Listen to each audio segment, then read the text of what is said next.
My poem, Not Too Many, saved my life. That piece really captures the entire kind of spirit and breadth of and depth of his healing journey.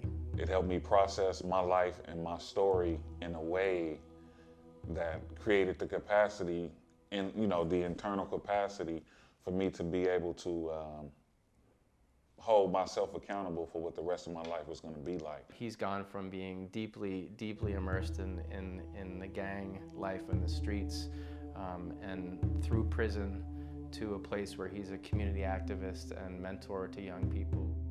The poem opened me up in a way that allowed me to begin reconnecting with the humanity that was, that was still inside of me.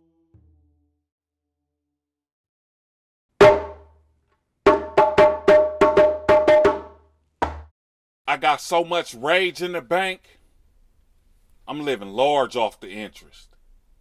An investment trust account, reaping the perks of big business. But before I self-destruct and let the wealth tear me apart, let me splurge for a minute and get this burden off my heart. I don't know how to start because it's dark and runs deep. Back to that demon I first saw when my parents were both asleep.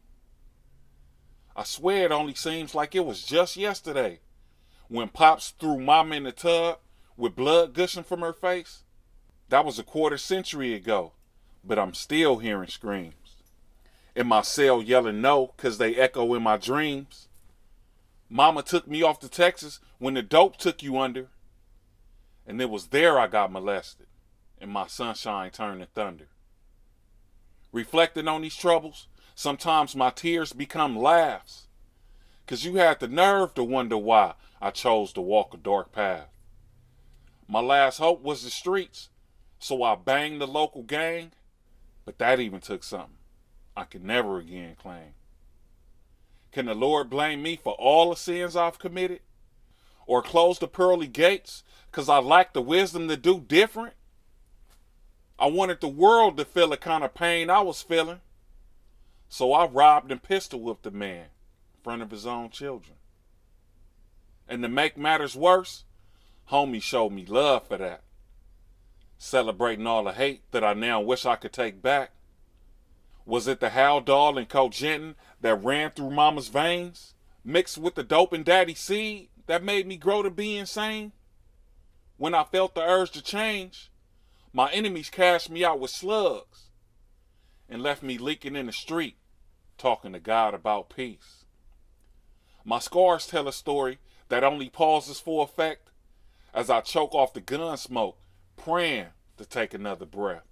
I'd be lying if I said I never cried in my cell, cause I'm forced to face the truth, walking the main line in jail.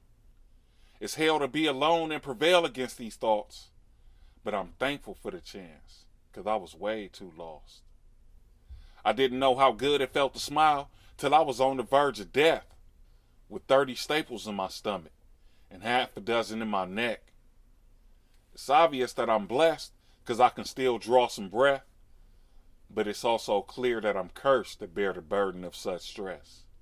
If I had to formulate the words to explain the world to my daughter, it'd probably take some Hail Marys and a fifth of holy water.